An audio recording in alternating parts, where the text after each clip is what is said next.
Hello दोस्तों, स्वागत है एक बार फिर आप सभी का आपके अपने यूट्यूब चैनल पीएस क्लासेस पर। तो दोस्तों, आज के इस वीडियो लेक्चर में हम बात करेंगे 12th क्लास फिजिक्स के प्रैक्टिकल के बारे में। जो दोस्तों, आज के इस वीडियो लेक्चर में हम आपको बताएंगे कि 12th क्लास फिजिक्स के प्रैक्टिकल के वाइवा में आप लोगों से कौन कौन से सवाल पूछे जा सकते हैं और उन सवालों का आप लोगों को क्या जवाब देना होगा ताकि आपका प्रैक्टिकल सबसे अच्छा हो। तो आइए दोस्तों, बिना किसी देरी के शुरू करते हैं वीडियो लेक्चर को, समझते हैं पूरी बात को। देखिए दोस्तों, एक बात मैं आपको फिर से कह रहा हूं, अगर आप 12th क्लास के स्टूडेंट हैं, ठीक है, तो बच्चों एक बार वीडियो लेक्चर को आप पूरा जरूर देखें। देखिए, एक बार वीडियो लेक्चर को आप पूरा देखेंगे तो आपको पता चलेगा कि प्रैक्टिकल वाइवा में आप लोगों से कौन कौन से सवाल पूछे जाते हैं और उन सवालों के आप लोगों को क्या जवाब देने चाहिए ताकि आपका प्रैक्टिकल सबसे अच्छा हो। तो चलिए स्टार्ट करते हैं। तो पहला क्वेश्चन देखिए आपकी स्क्रीन पर है बच्चों। पहला क्वेश्चन ये देखिए, उत्तल दर्पण में प्रतिबिंब कहाँ बनता है। देखिए, मैं एक बात आपको फिर से बताते चलूँ बच्चों, प्रैक्टिकल वाइवा में बच्चों बहुत ही आसान आसान सवाल पूछे जाते हैं, ठीक है। अगर आप थोड़ा ध्यान इसको दें, ठीक है, तो आप बच्चों 30 में से 30 नंबर बड़े आसानी से इसको ला सकते हैं, ठीक है। तो आज के इस वीडियो लेक्चर में बच्चों मैं आपको यही 30 नंबर पूरे कराने वाला हूँ, ठीक है। वीडियो को स्किप ना करें, बिल्कुल बच्चों बिल्कुल ध्यान से देखते रहें, बिल्कुल पूरी बात आपको समझ में आएगी, ठीक है। तो देखिए, उत्तल दर्पण में प्रतिबिंब कहाँ बनता है। देखिए, बड़ा आसान जवाब इसका है। तो जो प्रतिबिंब बनता है बच्चों वो बनता है ध्रुव व फोकस के बीच। ध्रुव व फोकस के बीच। देखिए कितना आसान सवाल है, ध्रुव व फोकस के बीच। बस आपको इतना बताना होगा।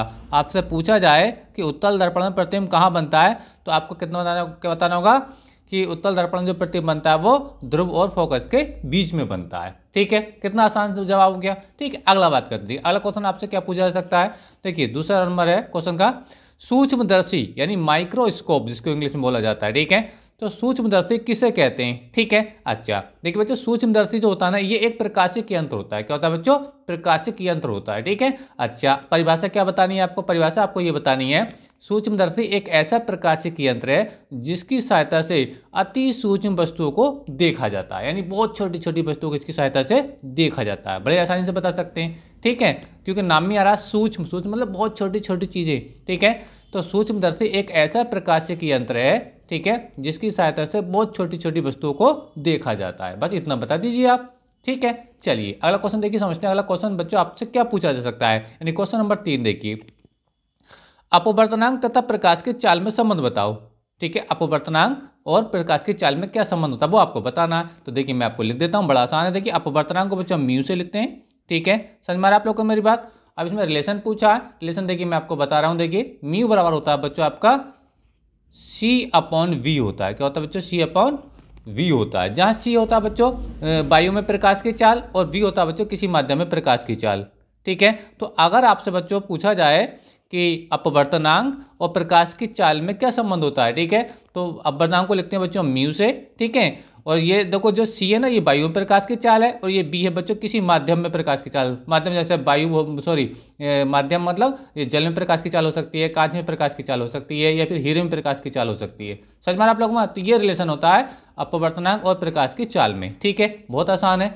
चलिए आगे बात करते हैं। देखिए अगला क्या, देखिए आपसे पूछा जाएगा बच्चों, फोकस दूरी की परिभाषा बताओ। फोकस दूरी की परिभाषा बताओ, ठीक है। तो फोकस दूरी परिभाषा देखिए मैं आपको बता रहा हूँ, दर्पण के ध्रुव P तथा मुख्य फोकस F के बीच की दूरी को क्या कहते हैं बच्चों? हम फोकस दूरी कहते हैं। एक बार फिर से रिपीट कर रहा हूँ बच्चों, फोकस दूरी की परिभाषा कई बार बच्चों बोर्ड एग्जाम में पूछी गई है। क्या होती है देखिए मैं आपको बता रहा हूँ, दर्पण के ध्रुव P तथा मुख्य फोकस F के बीच की दूरी को फोकस दूरी कहते हैं। समझ में आ रहा है आप लोग को मेरी बात? तो उम्मीद करता हूँ ये बात आपको फिर से रिपीट कर रहा हूँ। देखिए फिर समझिए, याद कर लीजिए, चाहे इसको लिख लीजिए, दर्पण के ध्रुव P, ठीक है, देखो ध्रुव है P, ठीक है, दर्पण के ध्रुव P, ठीक है, तथा मुख्य फोकस F, मुख्य फोकस को हम लिखते हैं कैपिटल F से, ठीक है, मुख्य फोकस कैपिटल F के बीच की जो डिस्टेंस होती है, इसी डिस्टेंस को हम क्या बोलते हैं? हम फोकस दूरी बोलते हैं। तो परिभाषा बता सकते हैं, एक बार फिर से रिपीट कर रहा हूं, दर्पण के ध्रुव P तथा मुख्य फोकस F के बीच की दूरी को हम क्या बोलते हैं बच्चों? फोकस दूरी कहते हैं, ठीक है। अच्छा, अगला सवाल देखिए आप लोगों से क्या पूछा सकता है। देखिए अगला सवाल है, देखिए आपको दर्पण के लिए F, V तथा U में संबंध बताओ। देखो F होती है बच्चों दर्पण की फोकस दूरी, V होती है बच्चों दर्पण से प्रतिबिंब की दूरी, और U होती है बच्चों दर्पण से वस्तु की दूरी, ठीक है। तो इनमें संबंध पूछा। देखिए संबंध मैं आपको बता रहा हूँ, ये अपने 10th क्लास में पढ़ भी रखा होगा। ये होता है 1/F इक्वल टू होता है बच्चों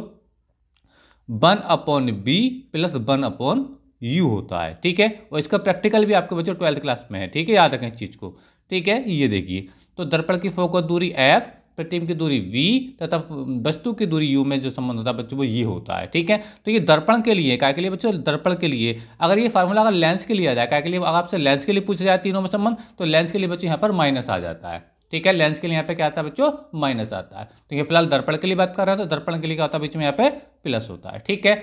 चलिए अगला क्वेश्चन समझते हैं। देखिए अगला क्वेश्चन आप लोगों से क्या पूछा जा सकता है। देखिए अगला क्वेश्चन है, वैद्युत प्रतिरोध क्या होता है। वैद्युत प्रतिरोध क्या होता है, तो परिभाषा देखिए बड़ी आसान है, मैं आपको बता दूं, ध्यान सुने। जब किसी चालक में धारा प्रवाहित कराते हैं, जब किसी चालक में धारा प्रवाहित कराते हैं, ठीक है, तो धारा के मार्ग में आने वाले अवरोध को यानी रुकावट को हम क्या कहते हैं बच्चों, वैद्युत प्रतिरोध कहते हैं। और इस प्रतिरोध को बच्चों हम क्या लिखते हैं, आर से प्रदर्शित करते हैं। समझ में आ रहा है आप लोगों को मेरी बात। एक बार फिर से बता रहा हूं, आपसे पूछा जाए वैद्युत प्रतिरोध क्या होता है, बहुत ज्यादा पूछा जाता है वैद्युत प्रतिरोध, ठीक है।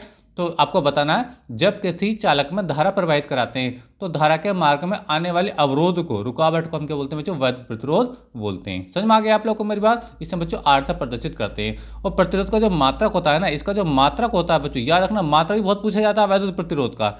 वैद्युत प्रतिरोध का जो मात्रक होता है बच्चों वो ओम होता है। क्या होता है बच्चों, ओम होता है, ठीक है। और ओम को बच्चों हम इस वाले प्रतीक से शो करते हैं। क्लियर हुई मेरी बात आप लोगों को बच्चों। यहाँ तक आपको जानकारी अच्छी लग रही है तो बच्चों अपनी मेहनत का आप लोगों से बच्चों मेरा विशेष रूप कर यही है कि प्लीज़ वीडियो को लाइक जरूर कर दें और कमेंट करके बताएं कि वीडियो लेक्चर आपको कैसा लग रहा है, ठीक है। चलिए अगला क्वेश्चन देखिए। अगला क्वेश्चन क्या है, देखिए अगला क्वेश्चन है बच्चों, एक AMU। ए का मतलब होता है बच्चों एटॉमिक, एम का मतलब होता है बच्चों मास, और यू का मतलब है यूनिट। एटॉमिक मास यूनिट कितने MeV मिलियन इलेक्ट्रॉन वोल्ट के बराबर होता है।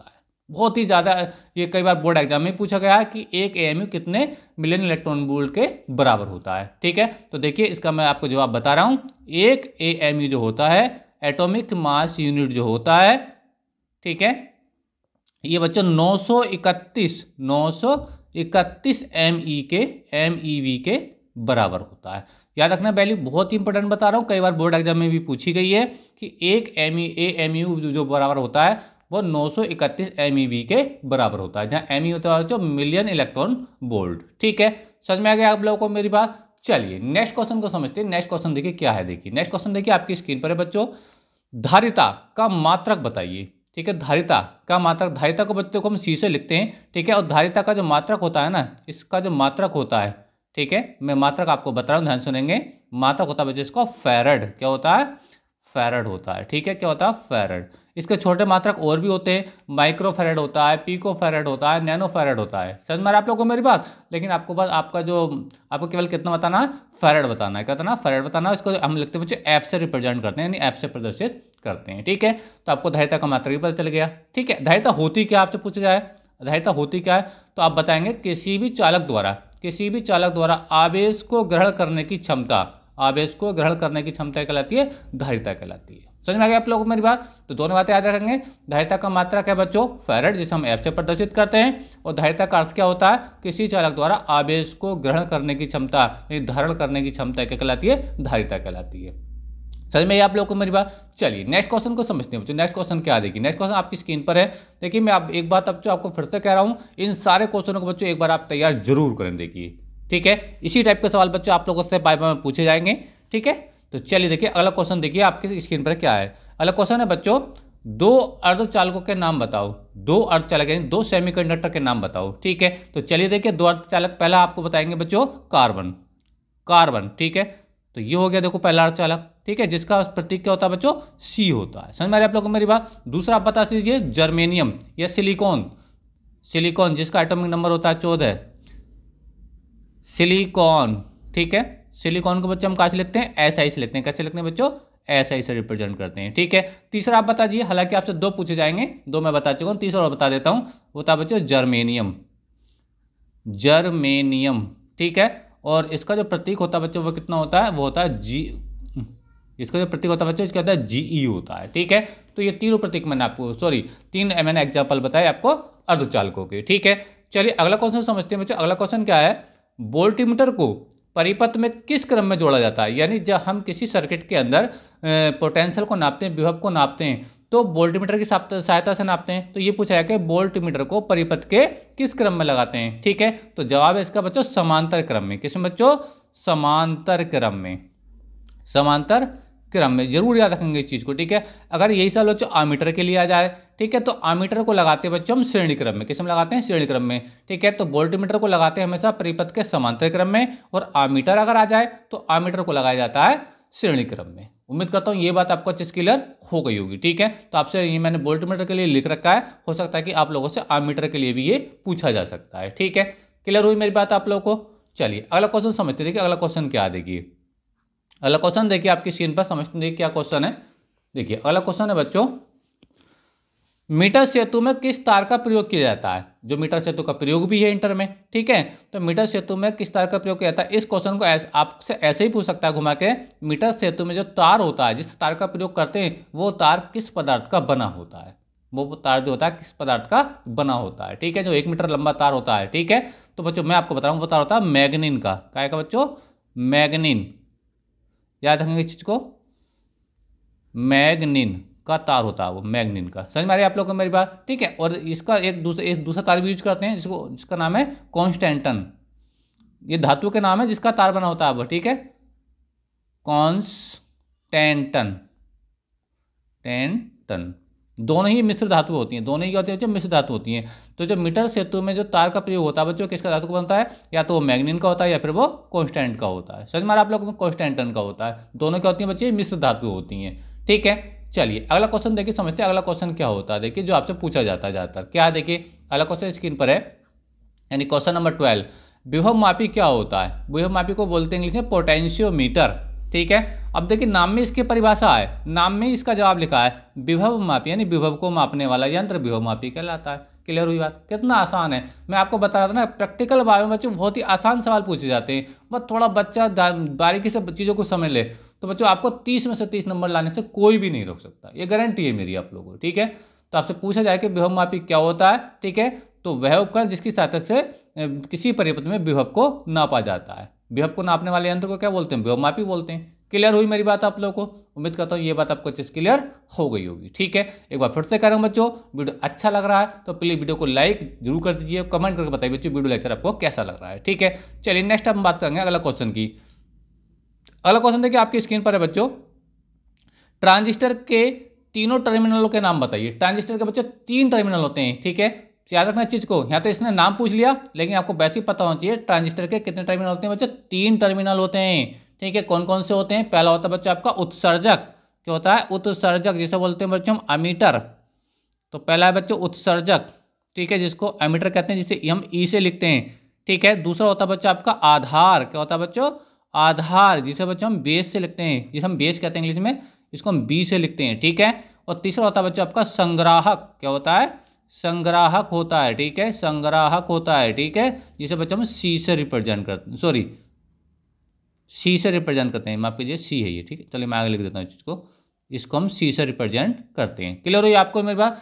तो ट्रांजिस्टर के बच्चे 3 टर्मिनल होते हैं। पहला होता है बच्चा उत्सर्जक, जिसे हम एमीटर कहते हैं। ठीक है, इसको बच्चे हम क्या ई से रिप्रेजेंट करते हैं। दूसरा होता है बच्चा आपका आधार, जिसे हम बेस कहते हैं इंग्लिश में, इसको बी से लिखा जाता है। ठीक है, और तीसरा होता है बच्चा आपका संग्राहक यानी कलेक्टर, इसको बच्चे हम सी से प्रदर्शित करते हैं। तो उम्मीद करता हूँ यही बात मेरी आपको अच्छे से क्लियर हो गई होगी। ठीक है, चलिए नेक्स्ट क्वेश्चन की तरफ बढ़ते हैं हम। अगला क्वेश्चन क्या होगी? अंतिम क्वेश्चन है बच्चों, जो आपसे पूछे जाने की बहुत ज़्यादा संभावना होती है। ठीक है, चलिए क्या देखिए समझते हैं।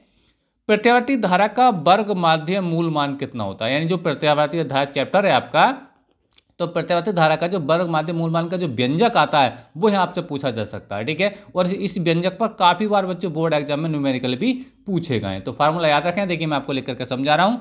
प्रत्यावर्ती धारा के वर्ग माध्य मूल मान को लिखते हैं बच्चों IRMS, IRMS। ठीक है, समझ में आ रहा है? इसका जो फार्मूला होता है ये होता है I not upon √2, I not upon √2 होता है। तो ये फार्मूला बच्चों प्रत्यावर्ती धारा का वर्ग माध्य मूल मान का। ठीक है, समझ में आ रहा है? मात्रक इससे क्या होता है? एम्पियर होता है। क्या होता है बच्चों? एम्पियर इसका मात्रक होता है। उम्मीद करता हूँ बच्चों ये बात भी अच्छे से आपको क्लियर हो गई होगी। ठीक है, तो बच्चों ये सारे क्वेश्चन थे जो 12th क्लास फिजिक्स के प्रैक्टिकल में बच्चों जिनके पूछे जाने की संभावना बहुत ही ज़्यादा होती है। ठीक है, और उम्मीद करता हूँ बच्चों सारे ही क्वेश्चन मैंने आपको बताए हैं, आंसर के साथ बताएं। ठीक है, एक बार वीडियो लेक्चर को आपने पूरा देखा है तो उम्मीद करता हूँ सारे क्वेश्चन आपको समझ में आए होंगे, और इन क्वेश्चनों के आप लोगों को क्या जवाब देने होंगे बच्चों वो भी आपको समझ में आ गए होंगे। ठीक है, क्लियर हुई मेरी बात आप लोगों को? तो उम्मीद करता हूं बच्चों आप लोगों को वीडियो पसंद आया होगा। वीडियो अच्छा लगा तो वीडियो को लाइक जरूर कर दीजिए, चैनल पर नए तो चैनल को सब्सक्राइब कर लीजिए। मिलेंगे नेक्स्ट वीडियो में किसी नए टॉपिक के साथ, तब तक के लिए धन्यवाद, बेस्ट ऑफ लक।